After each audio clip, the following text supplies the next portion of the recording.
한번 함께 하시겠습니다. 캄캄할 때 별을 보고 가세요. 다시 한번 캄캄할 때 별을 보고 가세요.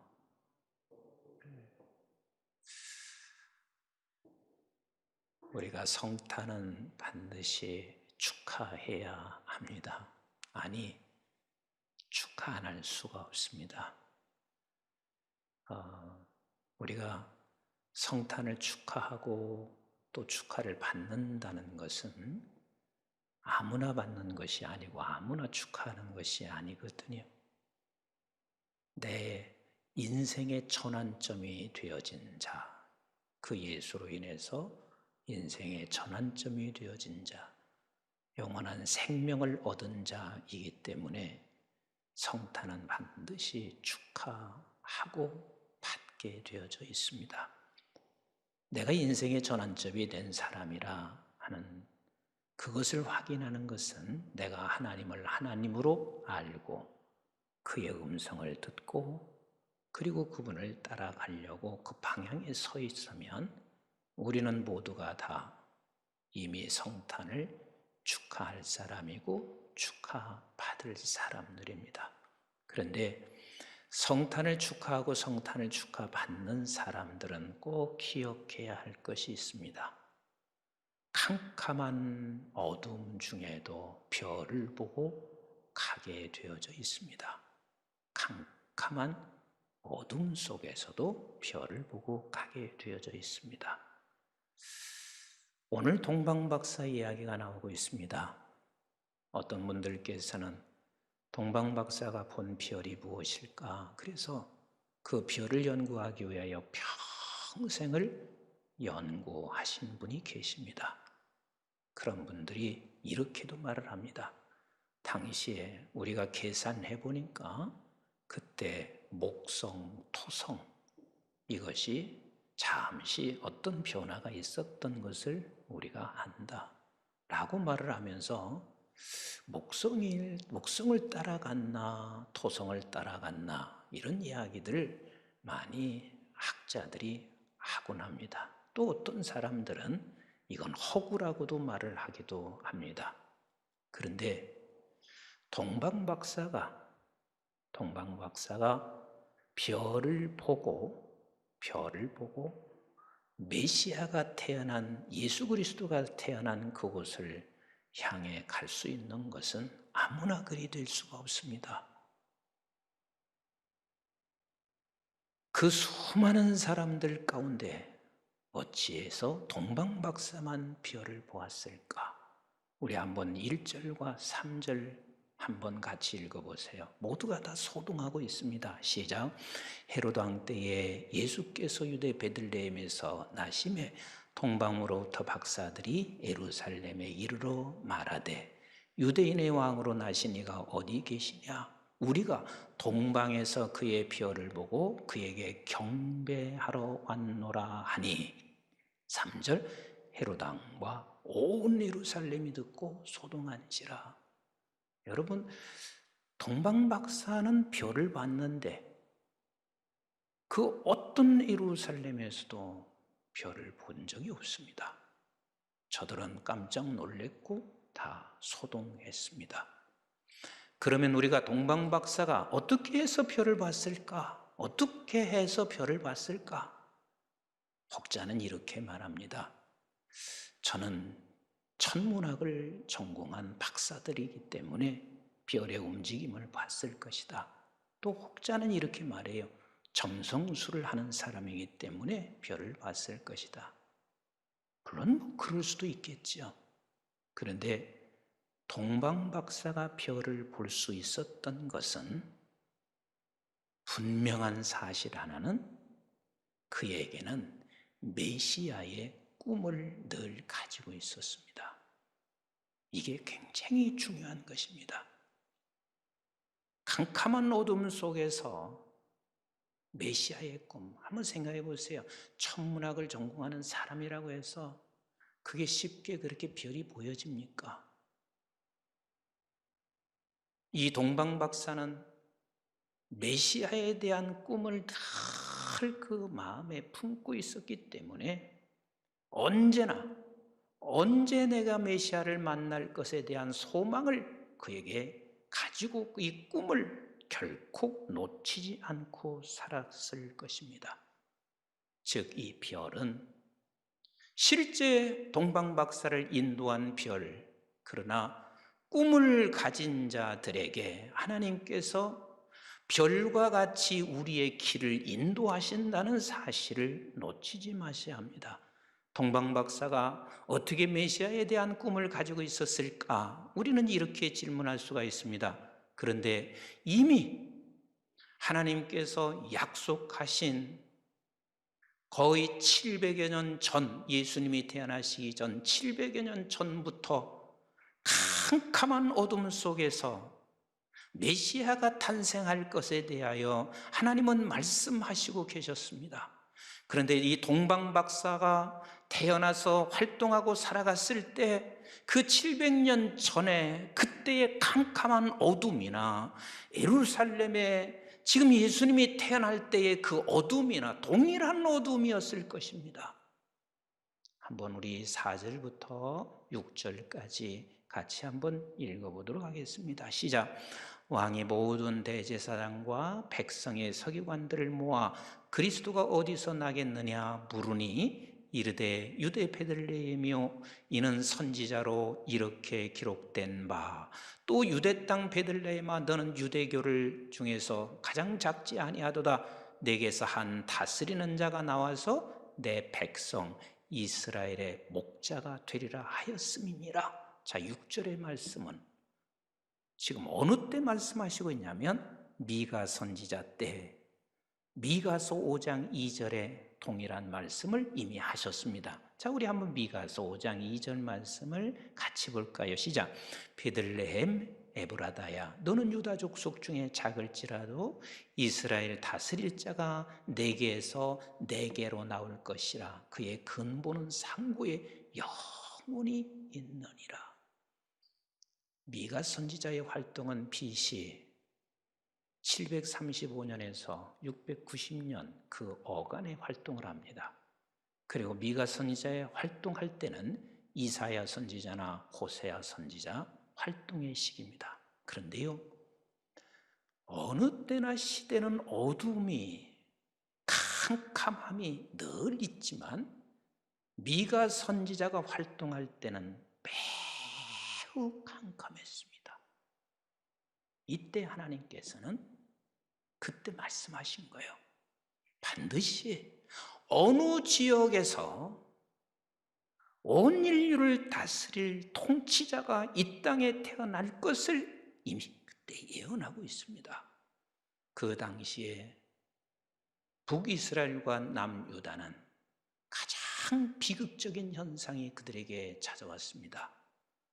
아수리아라고 하는 그 나라가 남진 정책을 썼기 때문에 끊임없이 공격을 해왔습니다. 그런데다가 아람과 북이스라엘이 남유다를 계속해서 공격해 오고 하루도 편할 날이 없을 만큼 저들은 계속해서 공격해 왔습니다. 그런데다가 아하스 왕이 통치를 남유다에 하고 있었는데 아버지 요담 왕은 굉장히 하나님을 잘 섬겼어요. 그런데 아하스 왕은 얼마나 우상을 많이 섬겼는지 이방 사람들이 이방의 제사를 드리기 위해서 자기 자식까지 죽여서 이방의 제사를 드리고 있는 것들을 그대로 본받아 그런 행위들을 하고 있고 아하스 왕은 이스라엘의 11대 왕인데 가장 최고의 우상을 섬겼던 그 시대였습니다. 그러면 그렇게 우상을 섬기고 있으면 하나님을 믿는 하나님의 백성들마저 좀 더 거기에 회개하고 그 앞에 무릎을 꿇고 나가면 얼마나 좋겠어요. 그런데 모든 백성들이 다 종교는 의식화되어져 있었습니다.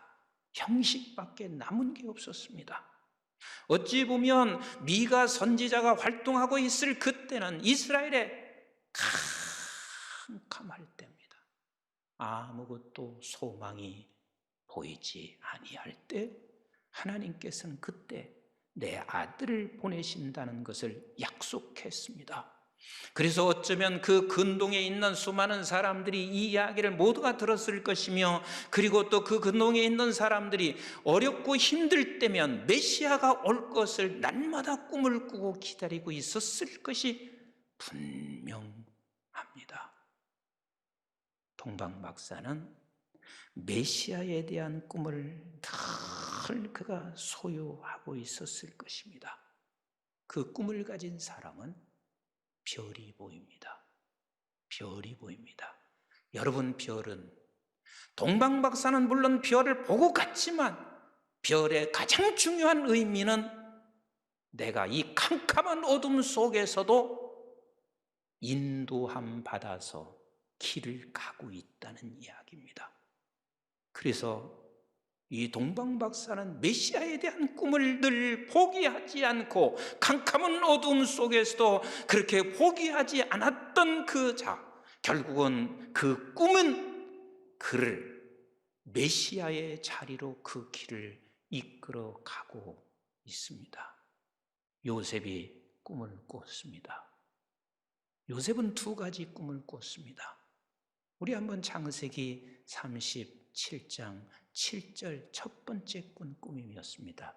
시작. 우리가 밭에서 곡식단을 묶더니 내 단은 일어서고 당신들의 단은 내 단을 둘러서 절하더이다.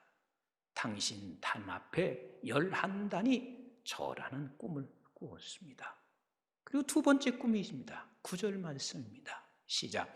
요셉이 다시 꿈을 꾸고 그의 형들에게 말하여 이르되 내가 또 꿈을 꾼즉 해와 달과 11별이 내게 절하더이다 하니라. 자, 제가 왜 요셉의 이야기를 꺼내는 줄 아시나요? 꿈은 내가 꾸고 싶어서 꾸는 자는 한 사람도 없습니다. 내가 이런 꿈을 꾸겠다고 해서 꾸어지는 사람이 어디가 있냔 말이에요. 동방 박사가 메시아를 만난다는 그 꿈을 자기 스스로가 꿀 수 있냔 말이에요. 아니요, 못 꿔요. 요셉에게 준 꿈은 하나님께서 요셉에게 준 꿈입니다. 그래서 저와 여러분들도 하나님께서 요셉에게만 주는 게 아니에요. 동방 박사만 주는 게 아니에요. 어떤 사람은 말씀을 듣다가 새 꿈을 꾸기 시작합니다. 내가 기도하는 중에 하나님께서 내게 주시는 그 마음속으로 부어주시는 꿈이 있습니다. 꿈이 있습니다. 적어도 성탄을 축하하는 사람들, 하나님의 자녀라면 우리는 하나님께서 각자에게 주신 이 꿈들을 반드시 가지고 있어야 합니다. 그게 거대한 것이 아니어도 돼요. 우리 교회도 어떤 분은 그렇게 말씀하셨어요. 목사님, 나는 내가 기도하다가 목사님 목회 사역을 돕는 것이 나의 꿈이에요. 어떤 분들은 내가 지금 선교사를 돕는 게 꿈이에요. 어떤 사람들은 나는 나누는 것이 나의 꿈이에요. 어떤 사람은 나는 북한 사역을 하는 것이 나의 꿈이에요. 하나님 앞에서 내가 말씀을 듣거나 하나님 앞에서 내가 기도하되 하나님께서는 각자에게 우리에게 꿈을 주시고 있습니다. 나는 우리 사랑하는 성도 여러분들이 이 크리스마스 성탄을 통하여 내가 만약에 혹시 꿈을 잃어버렸다면 그 꿈을 다시 회복하시기를 주님의 이름으로 축원합니다. 하나님께서 우리에게 이미 주셨을 거고, 그리고 하나님께서 여러분들에게 말씀과 기도를 통해서 주실 것이고, 꿈은 아버지가 주시는 것입니다. 저에게도 몇 가지가 있습니다. 기도 속에서 하나님이 주신 꿈, 목회하던 중에 하나님께서 주신 꿈, 그런데 순간순간 나도 놓칠 때가 있습니다. 왜냐하면 이 꿈을 향해서 가는 길은 별 따라와요. 그 꿈이 별을 보게 해서 인도함 받게 돼요. 그런데 언제나 누가 가리고 있냐면 헤롯이 늘 우리 앞을 막습니다. 7절부터 9절까지 같이 읽어봅니다. 시작.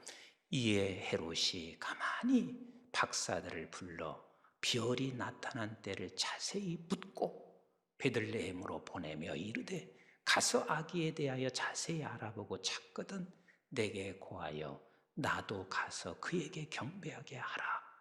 박사들이 왕의 말을 듣고 갈새 동방에서 보던 그 별이 문두고 와서 인도하여 가다가 악이 있는 곳 위에 머물러 서 있는지라.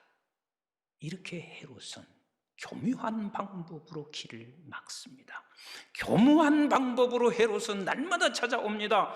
우리가 가지고 있는 이 꿈을 우리는 캄캄한 어둠 속에 갈 수 있는 것은 이 꿈이 있을 때, 붙잡고 있을 때에 별을 볼 수가 있고, 별을 보고 왔지만 언제나 헤롯은 교묘한 방법으로 우리를 함정으로 몰아 넣을 때가 한두 번이 아닙니다. 그러나 끝까지 우리는 꿈을 놓지 않으셔야 합니다. 그러면 반드시 메시아를 만납니다. 그곳에서 메시아를 만납니다. 하나님께서 우리에게 주신 그곳에, 그 꿈을 통해서 가고 있는 그곳에서 메시아를 만나게 되어져 있습니다.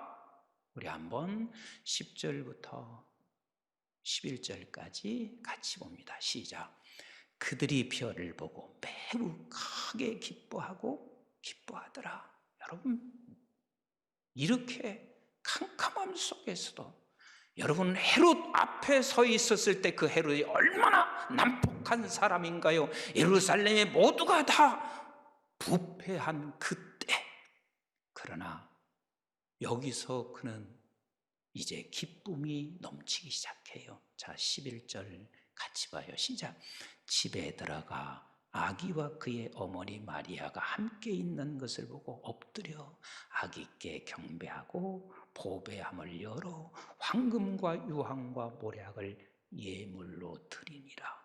메시아 만나니까 이제는 그에게는 아까운 것도 없습니다. 경배의 대상입니다. 너무 행복합니다. 너무 행복합니다. 그러나 여전히 또 메시아를 보고 난 후에도 또 우리의 갈 길이 있습니다. 근데 헤롯은 언제나 그 길을 또 막습니다. 우리 12절 말씀 같이 보세요. 12절 시작.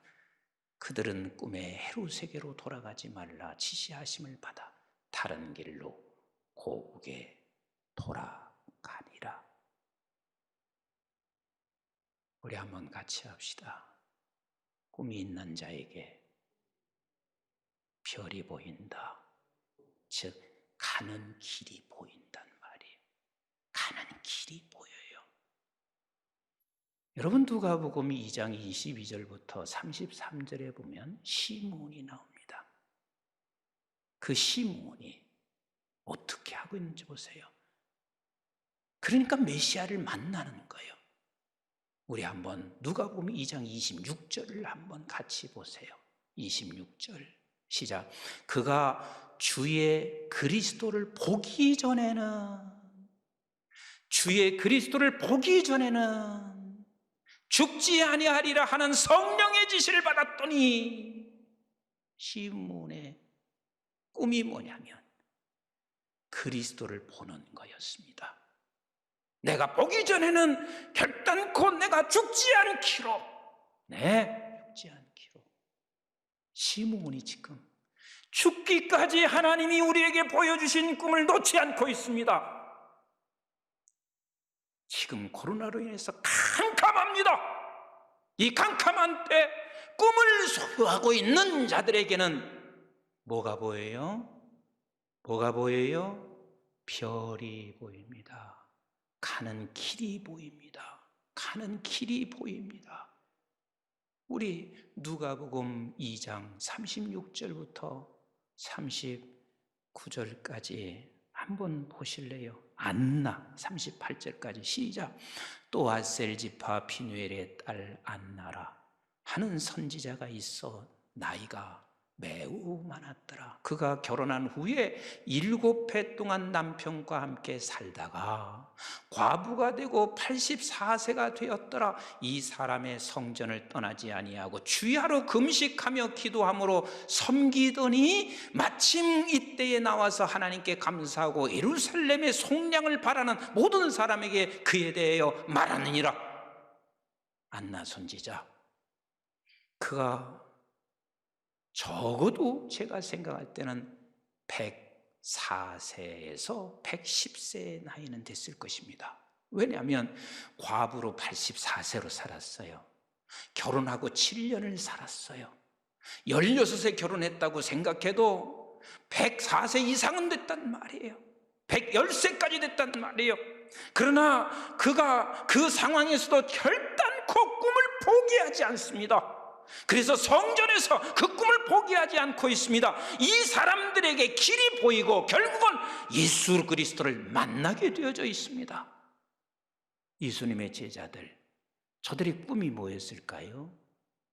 마태복음 28장 18절로 20절 같이 한번 읽어보실까요? 시작. 예수께서 나와 말씀하여 이르시되 하늘과 땅의 모든 권세를 내게 주셨으니 그러므로 너희는 가서 모든 민족을 제자로 삼아 아버지와 아들과 성령의 이름으로 세례를 베풀고 내가 너희에게 분부한 모든 것을 가르쳐 지키게 하라. 볼지어다 내가 세상 끝날까지 너희와 항상 함께 있으리라 하시니라. 제자들의 꿈이 뭐였을까요? 온 세상에 복음이 전파되어지는 것, 그들에게 죽음의 문턱 앞에 그 어마어마한 시련과 핍박과 그래서 카타콤에서 살아가야 할 그 처지에 놓여 있어도 그 캄캄한 속에서도 저들은 별이 보였습니다. 별이 보였습니다. 별이 보였습니다. 가는 길이 보였습니다. 지금 캄캄한 영적인 위기, 또 나라도 캄캄한, 그래서 미래가 보여지지 않습니다. 그러나 우리 성탄을 축하하는 믿음의 백성들은 이 캄캄한 속에서 뭐가 보여요? 별이 보입니다. 별이 보입니다. 가는 길이 보입니다. 그리고 두 번째, 너무 분열이 심합니다. 제가 볼 때는 미친 수준이에요. 정치인들도 다 미친 수준이에요. 분열 자체가 미친 수준이에요. 가정도 그렇습니다. 교회도 그렇습니다. 주여 분열의 영을 묶어주시고 그래서 통일 한국을 만들어 전 세계를 복음화시킬 수 있는 이 꿈을 놓치지 마시자고요. 그 꿈을 붙잡고 있으면 캄캄한 속에서 별이 보일 것이고 그리고 가는 길을 하나님께서 보여주실 것입니다. 세 번째는 나의 삶과 내 가정과 교회와 이 민족의 삶을 통하여 하나님께 영광을 돌려 다음 세대를 세워가게 하옵소서. 저는 저 개인뿐만 아니라 가정도 교회도 이제는 아버지 하나님께 영광 돌리는 삶이 필요합니다. 그래서 이 민족 자체가 그리스도의 삶이 문화가 되어서 다음 세대를 살리는 이 꿈을 아무리 캄캄해도 놓치지 마십시다.